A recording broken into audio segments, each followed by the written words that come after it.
Buenas tardes compañeros, ingeniero. Este video consiste en mencionar los procesos constructivos para realizar una carretera. Como primer punto quiero presentar a mi equipo, lo cual está conformado por Maricruz, Víctor Manuel, Iván Mauricio y un servidor Mayer. Como primer proceso encontramos los procesos preliminares, lo cual dentro de ellos viene lo que es el desmonte, y dentro del desmonte podemos encontrar lo que es la tala. La tala consiste en remover, quitar aquellos árboles que nos estorban o, bueno, sí, se estorban o se requiere desalojarlos porque va a pasar el terraplén. Como podemos ver, podemos hacerlo con maquinaria, con motosierra, entre otro tipo de herramientas, con el objetivo de ir desalojando pues todos los árboles que nos estorban donde se pretende hacer el terraplén.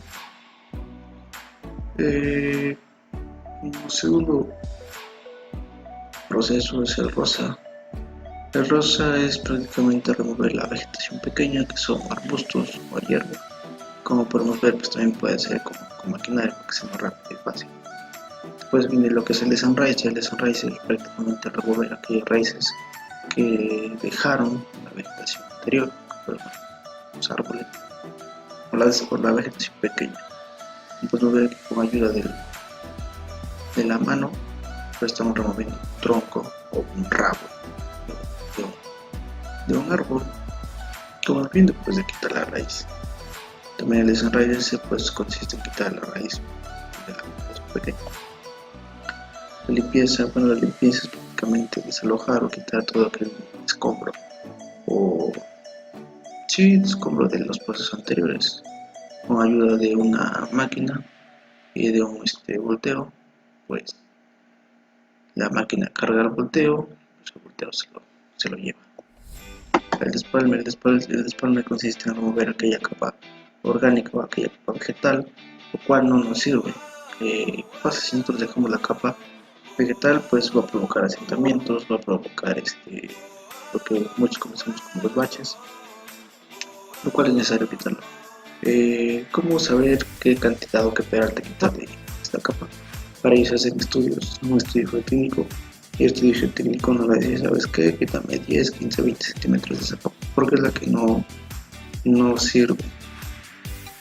Bueno, sí sirve, pero mientras no, lo que se hace es quitarla, ponerla a un lado y posteriormente se va a ocupar.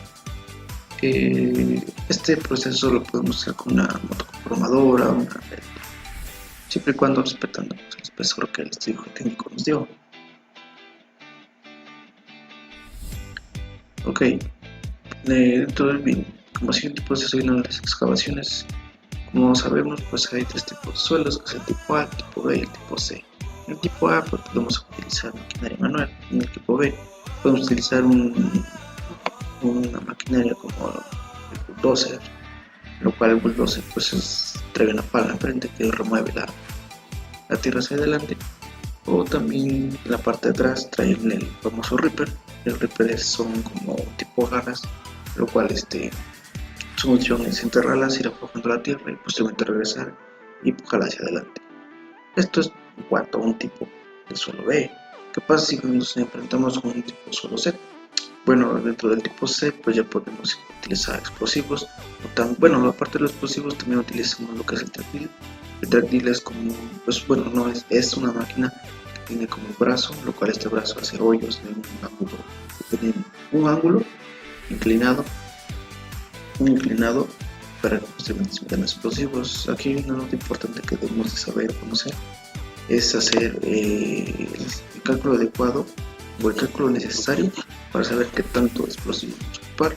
Como nosotros ya sabemos, pues los explosivos están prohibidos su venta, lo cual tenemos que ser muy claros y muy exactos en el cálculo de explosivos, ya que si nos hace falta pues nos vamos a ver pues en un serio problema, porque donde podemos conseguir los explosivos, entonces es un relajo. Posteriormente de haber utilizado los explosivos, pues las piedras se fragmentan, se viene la ayuda de maquinaria a cargar o desalojar pues esa piedra que nos sirve. que se fragmentó, perdón. El corte de caja, también conocido como cajeo, es prácticamente quitar o rascar aquel material que no sirve. Como podemos ver en la primera imagen, pues está rascando donde está el terraplén.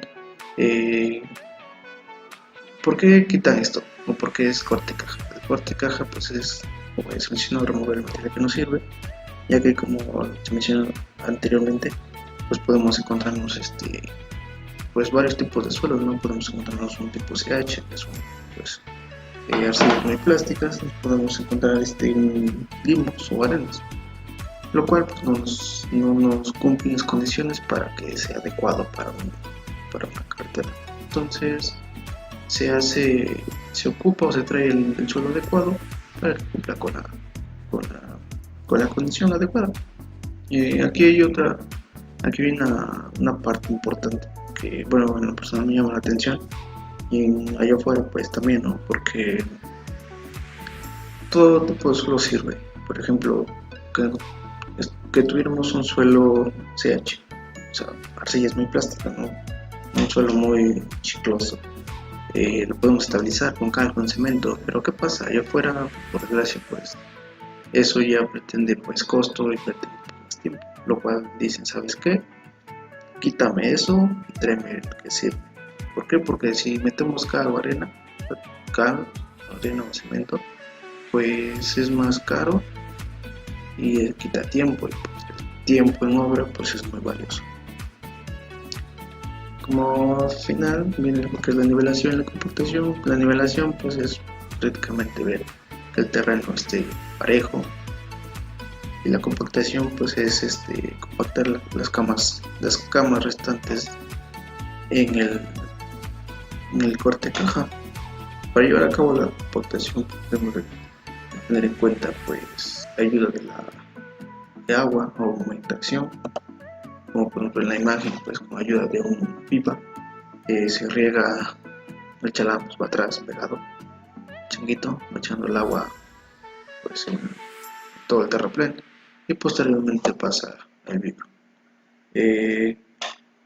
Puede ser este vibro, puede ser el vibro de pata de cabra. ¿Quién nos va a decir qué vibro utilizar? Pues como se mencionó pues, anteriormente, pues el tipo de suelo. Ramírez Ortiz, presentaré el tema de obra de drenajes para la construcción de una carretera. Mi equipo está conformado por Flores Rodríguez Mayer, Víctor Manuel Cuello Sánchez, Ginés Hernández Iván Mauricio y su servidora Maricruz Ramírez. Bueno, los temas a tratar sería la definición de obras de drenaje, principales objetivos, obras de drenaje superficiales, obras de drenaje subterráneas, obras de tubo y losa de concreto. Dando una pequeña definición de qué es el drenaje, se dice que es una estructura que facilita el escurrimiento y evita el almacenamiento del agua en una zona en particular. Son importantes las obras de drenaje en las carreteras para proteger la estructura y así garantizar la seguridad de la circulación de vehículos. Se dice que un buen sistema también evita problemas de sedimentación de los elementos procedentes de los terrenos de desmonte. Bueno, aquí en cuanto a la definición, podemos ver que se dice que pues es una estructura que tiene que dar facilidad y así poder haber un desagüe para que no dañe las estructuras de una carretera. Los principales objetivos es dar salida al agua acumulada en el camino, reducir o eliminar la cantidad de agua que se dirija hacia el camino, evitar que el agua provoque daños estructurales y mejorar la facilidad del acceso y la vida útil del camino. Bueno, en cuanto a los objetivos nos podemos dar cuenta que más que nada es dar factibilidad al acceso y también evitar los daños para así tener una buena calidad de estructura. Bueno, hablando más acerca de las obras de drenaje superficial, se dice que se construyen sobre la superficie del camino o terreno, con funciones de captación, salida, defensa y cruce. En el drenaje superficial encontramos lo que son las cunetas, las contracunetas, el bombeo, los ampeados y los drenajes transversales. Hablando más a fondo de lo que son las cunetas, se dice que son zanjas que se hacen en uno o ambos lados del camino con el propósito de conducir las aguas provenientes de las coronas y los lugares adyacentes hacia un lugar determinado que no provoquen daños. Bueno, más que nada las cunetas, podemos observar esta imagen, que son hechas a la orilla de lo que es la estructura de la carretera. Pueden ser de un solo lado o de ambos lados. Hablemos acerca de lo que son las contracunetas. Se dice que la función de la contracuneta es prevenir que llegue el camino el exceso de agua o humedad. Bueno, en cuanto a las contracunetas, podemos observar en la imagen que se ve la estructura de una contracuneta, posteriormente se ve un corte de cerro y se ve la cuneta y posteriormente lo que es la estructura de la carretera.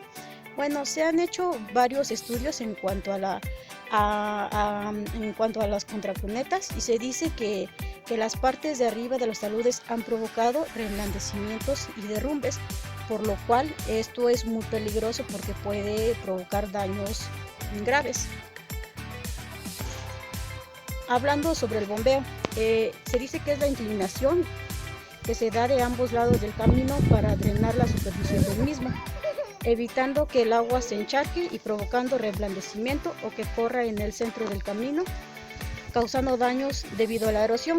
Podemos observar en esta siguiente imagen que en el centro de la carretera hay una cierta inclinación, el cual va a hacer que drene el agua y también se vaya hacia los lados y así no provoque daños a la carretera. Los zampeados. Se dice que es una protección a la superficie de rodamiento o cuneta. Bueno, en este caso podemos observar que hay de diferentes materiales. Un ejemplo son los de concreto simple o simplemente los de piedra. Drenajes transversales. Su finalidad es permitir el paso transversal de agua sobre un camino sin obstaculizar el paso. En medio de esto, el drenaje transversal lo podemos encontrar en puentes, puente vado, bóvedas y alcantarillado. Bueno, dando un poco más, entrando a fondo de lo que son los puentes, se dice que es una estructura de más de 6 metros de claro. Se distingue de las alcantarillas por el colchón que estas llevan en su parte superior, como podrán observar en la siguiente imagen. Hablando acerca del puente vado, son estructuras en forma de puente y con características de vado. Estos permiten el paso de agua a través de claros inferiores en niveles ordinarios y por la parte superior cuando se presentan avenidas con aguas máximas. Bueno, en la imagen podrán observar que se dice que hay niveles ordinarios, por lo cual el agua puede pasar por debajo de la estructura y por de arriba por si las avenidas son máximas. La bóveda se considera como bóveda a la obra de drenaje transversal formado por muros unidos o varios arcos que soportan las cargas de tránsito de vehículo a través de un relleno. Como podrán observar en la imagen y como dice el texto, se dice que están diseñados sobre una carga de tránsito vehicular. Y hablamos de las alcantarillas. Es una tarjea, es una construcción que se permite el drenaje transversal de las aguas superficiales bajo otra infraestructura, como son caminos, carreteras o vías férreas. Obras de drenaje subterráneas. Es un gran auxiliar para eliminar la humedad que inevitablemente ha llegado al camino y así evitar que provoque asentamientos o deslizamientos de material. Hablando de las zanjas drenantes, se dice que son rellenas de material drenante y aisladas de las aguas superficiales, en el fondo de las cuales generalmente se dispone de tubo drenante. Bueno, en este caso, en esta imagen podemos observar lo que son las partes de una zanja drenante que está contribuida por tubería drenante, las zanjas drenantes, solera de hormigón, la transición y la obra de salida. Obras de drenaje subterráneas. Bueno, en este caso hablemos de los drenes profundos. Anteriormente, cuando se construía un dren, se utiliza un colector o perforador para cumplir una o dobles funciones. Bueno, en este caso podemos ver en las imágenes donde son de gran diámetro y que son diseñados especialmente para desagües de mayor cantidad. Estos normalmente se colocan en lo que son debajo de las estructuras de las carreteras. Obras de drenaje en tubo. Definición de tubo en drenaje. Se dice que es un conjunto de tuberías que se entierran a cierta profundidad y que se emplean para dispersar el efluente en un terreno o para drenar un suelo saturado de agua. Bueno, podemos observar lo que es un dren. En este caso son imágenes pues más reales que están diseñados. En este caso podemos verlos que se pueden observar, y como lo decía el texto, que son tuberías que se entierran a gran profundidad y que su principal objetivo es drenar el suelo saturado de agua. Bueno, hablemos de la losa de concreto. Es un pavimento de concreto que principalmente permite disipar eficazmente las solicitaciones del tránsito, bien sea peatonal o vehicular. Una vez que se ha preparado la subestructura, se ha verificado su densidad y las cotas del terreno definidas en el diseño, se inicia con la colocación del concreto. Bueno, podemos observar en las siguientes imágenes los elementos que la conforman y un ejemplo de que es una losa de concreto para una carretera. Bueno, compañeros, de mi parte sería todo y muchas gracias.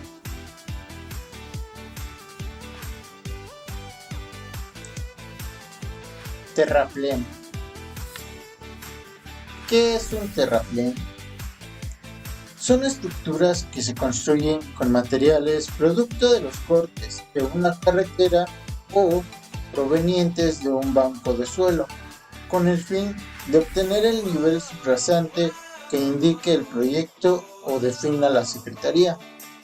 También para poder ampliar la corona y tender taludes.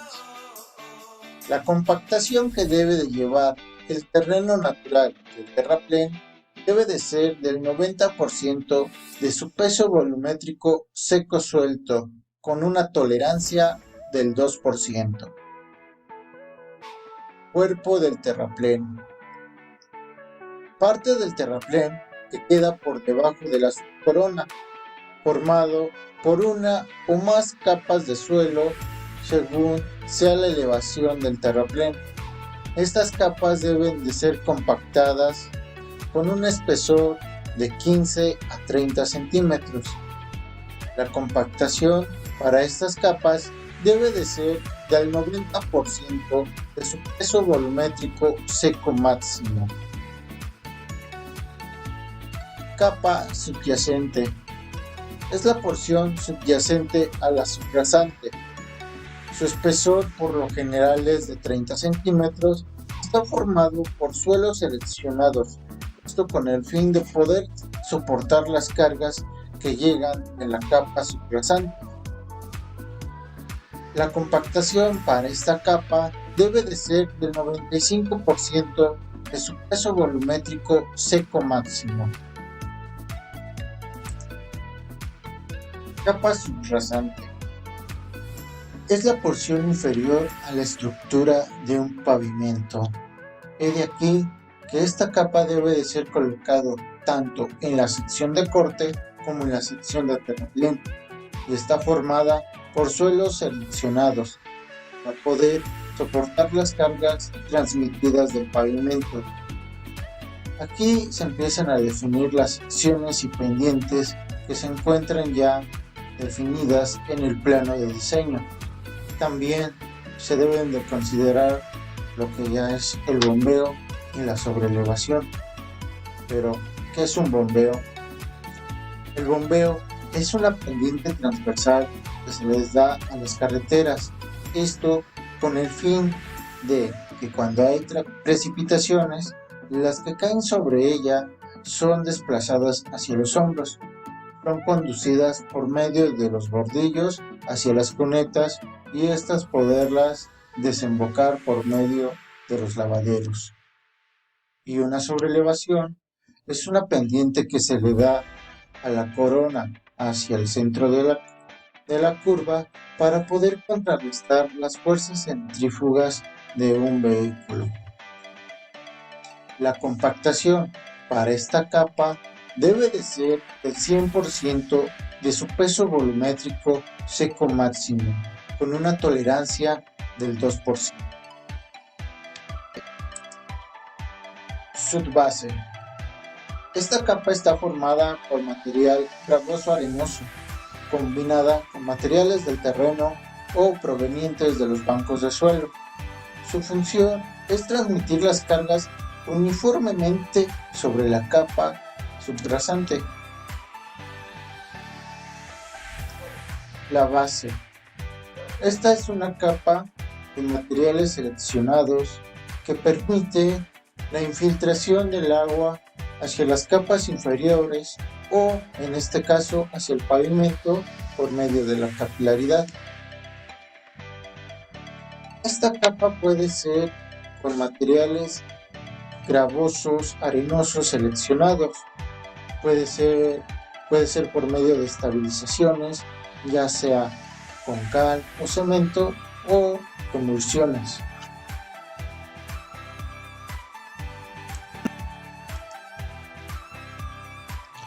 La maquinaria a utilizar para el proceso de terrapleneo son motoconformadoras, tractores, motoescrepas, compactadores y toda la herramienta menor que se pueda utilizar. Pavimentos. Desde un punto de vista más técnico, la carretera es la adaptación de una faja sobre la superficie terrestre que llene condiciones de ancho, alineamiento y pendiente, para permitir el rodamiento adecuado de los vehículos para los cuales ha sido adaptada. Es de aquí que, de acuerdo a una clasificación de las carreteras en base a la superficie de rodamiento, encontramos lo que son los pavimentos. Pero, ¿qué es un pavimento? El pavimento es la capa que constituye el suelo de una superficie no natural y funciona como sustento de los vehículos que en ella transitan. Estas se pueden dividir en dos tipos, aunque puede haber otras combinaciones, pero las dos comunes son pavimentos rígidos y pavimentos flexibles.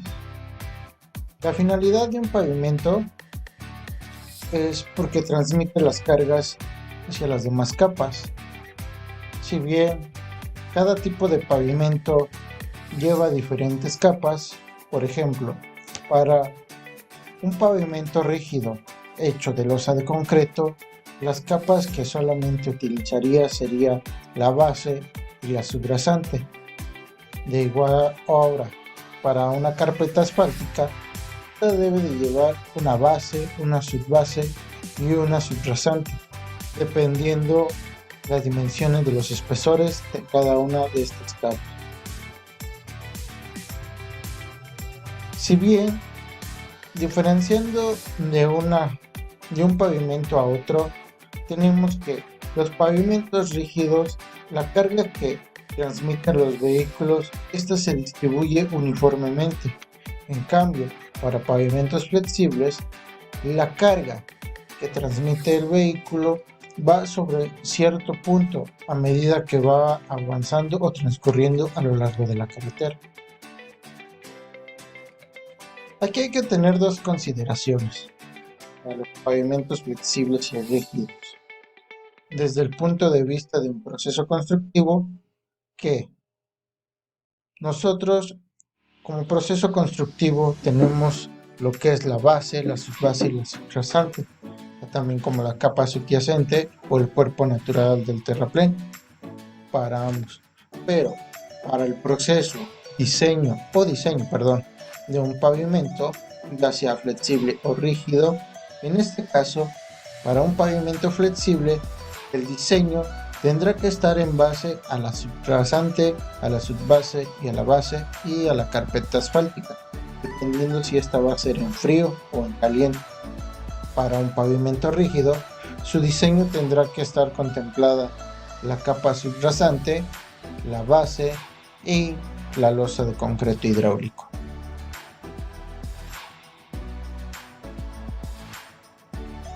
El riego de impregnación se coloca una vez que se haya compactado en este caso la base, y donde en ella va a descansar un pavimento, ya sea rígido o flexible. Generalmente este riego de impregnación lo usan los pavimentos flexibles y en unas otras ocasiones, ya sea por proceso constructivo o por decisión del proyecto, se puede colocar pavimentos de concreto hidráulico. La maquinaria que se utiliza es una petrolizadora para poder regar uniformemente la emulsión asfáltica que se está colocando por riego de impregnación, que esta puede ser desde 1.5 a 1.7 metros cuadrados por litro. Ahora, ¿qué es un pavimento rígido? Consta de una losa de concreto hidráulico, reforzado como una capa de rodamiento, con modulación a través de juntas transversales y longitudinales que permitan una adecuada transferencia de cargas entre los módulos por medio de pasajuntas, trabazón de agregados o elementos machimbrados. Un elemento machimbrado son piezas que se pueden ir juntando como si fuera un tipo rompecabezas. Podemos ver que las armaduras, ya sea longitudinal, llevan lo que son varillas de amarre, estas hechas o colocadas con varillas corrugadas. En las armaduras de tipo transversal se colocan varillas o redondos lisos, esto para lo que se conocería como las pasajuntas. En ocasiones se le puede colocar una malla electrosoldada para que esto evitará que el concreto tenga pequeñas fisuras o agrietamientos. Como proceso constructivo tenemos que aquí en esta imagen se pueden observar lo que es una pavimentadora y una extendedora de concreto hidráulico. Tenemos que considerar que el módulo de ruptura para un concreto puede ir entre los 40 a los 42 kilos por centímetro cuadrado. Esto se refiere sobre a la falla o resistencia a tensión. Para poder evitar juntas frías se debe de colocar un sellador, esto con el fin de que evite sobre todo la filtración de agua y esta pueda producir deformaciones en el concreto. Todo esto por especificaciones que aplicadas aquí en México sería la norma que explica sobre pavimentos de concreto hidráulico.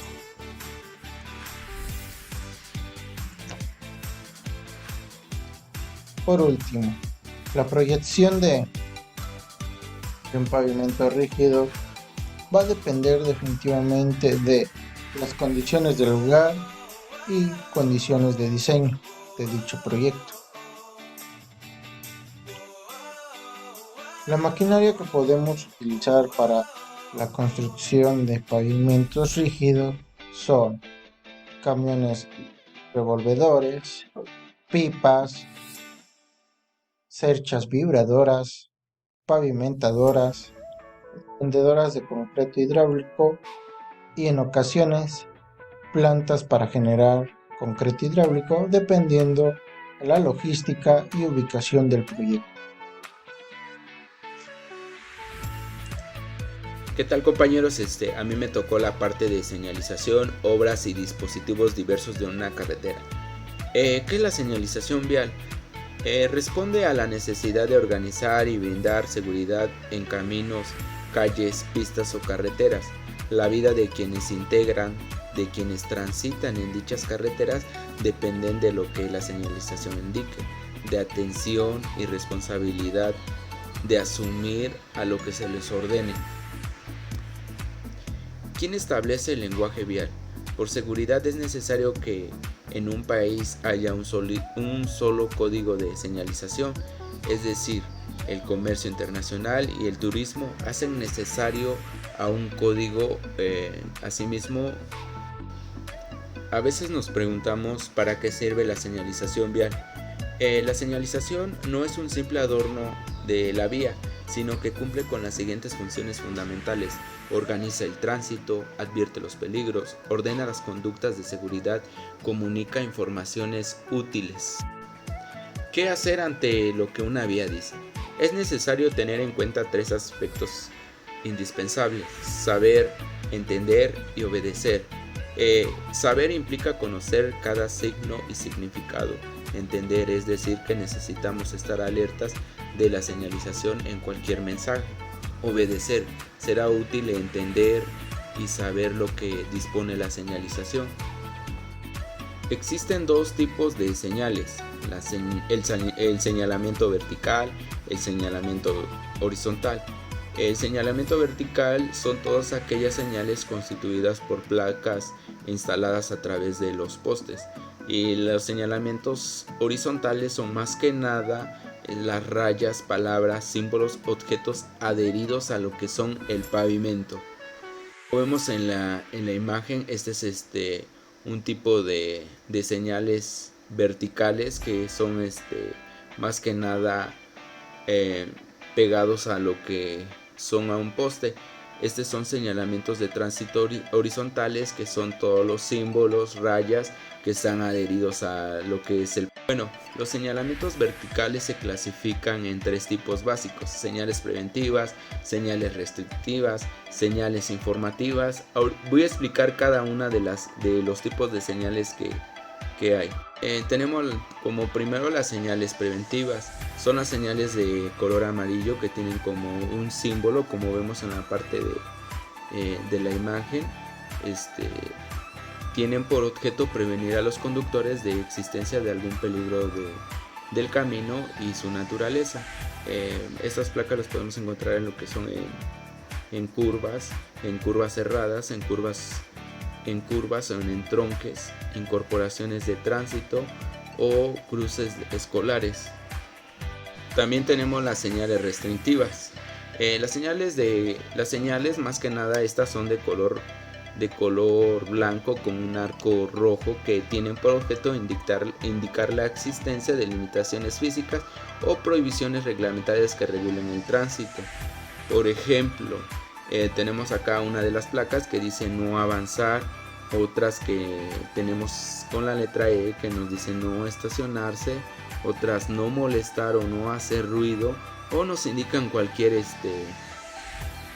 cosa que está más que nada prohibida. Las señales informativas nos dicen que son símbolos que tienen por objeto guiar al usuario por ya sea calles y carreteras, informándoles sobre nombres de ubicaciones de poblaciones, lugares de interés, servicio, kilometraje en ciertas recomendaciones. Como vemos en la imagen, este tipo de señales informativas vienen de color azul. Nos pueden indicar primeros auxilios, oficinas de información, casetas, en restaurantes, baños. Estos más que nada los encontramos cuando nos vamos acercando hacia este tipo de destinos. Tenemos las señales informativas que se dividen en identificación, destino y servicios y turísticas. Bueno, en informativas de identificación tienen por objeto identificar lo que son las calles, como en su nombre, y las carreteras según el número de ruta de kilometraje. Como vemos acá, alguna de las placas dice obedezca las señales, carril izquierdo solo para rebasar. En las informativas de destino, esto tiene por objeto informar al usuario para su nombre, ubicación en cada uno de los destinos que presentan el largo del recorrido. Por acá hay veces que nos encontramos este tipo de placas donde nos dice el destino de la siguiente comunidad o estado que sigue. También tenemos lo que son las informativas de servicio. Las informativas de servicios y turísticos tienen por objeto informar de la existencia de servicios o lugares de interés turístico creativos. Por ejemplo, están las siguientes. También tenemos los dispositivos de control de tránsito. Los dispositivos de control de tránsito sirven para la protección e información, así como los objetos que coloquen sobre la superficie de rodamiento con el fin de regular o canalizar el tránsito e indicar la presencia de obstáculos. Bueno, tenemos la línea termoplástica central. Esta se utiliza para separar los dos sentidos de tránsito de una carretera de dos carriles. Se deberá situar en el centro de la calzada, tanto en las tangentes como en las curvas. Será aproximadamente de una zanja de 10 centímetros de ancho y está pintada y adherida a lo que es el pavimento. Acá también tenemos la línea continua y la línea discontinua. La línea continua se coloca en aquellos lugares donde la distancia de visibilidad no permite las maniobras de rebase, y la línea discontinua se colocará en tramos con suficiencia distancia de visibilidad de rebase, en módulos de 15 metros, o sea, en segmentos de 5 metros.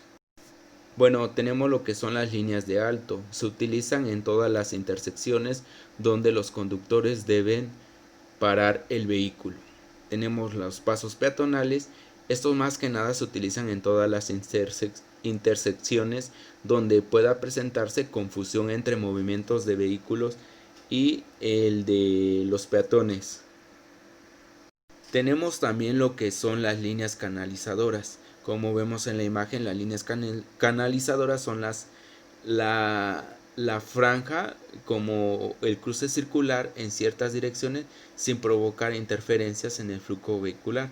Estas líneas canalizadoras podrán usarse en formas de isletas de 42 en grandes áreas pavimentadas y para canalizar el tránsito en entradas de salida y carreteras rurales y vías rápidas urbanas. También tenemos lo que son las líneas inclinadas. Las líneas inclinadas se colocan en la zona neutral, serán de color blanco, con reflejante con un ancho de 20 centímetros separados entre 2 metros. También están las líneas separadas. Bueno, las líneas separadas están empleadas donde sea importante indicar el lugar en el que se requiera una señal de alto, como vemos en la imagen. También están los vibradores de hule. Estos más que nada son similares a los del concreto. Estos se componen de una zanja de hule con un ancho definido por el diseño, que es un material resistente al desgaste similar al neopreno. Se fijará en un adhesivo especial a todo el ancho de una calle secundaria, indicando el alto y el peligro por intersección de una calle principal. También están lo que son los vibradores. Bueno, estos vibradores los podemos ver comúnmente antes de una curva. Esto se constituye más que nada para anunciar la llegada de una garita de control ante un cruce de nivel en un carril o caminos secundarios, ya sea en entronques o con otro de mayor importancia en lugares donde no se pueda presentar accidentes.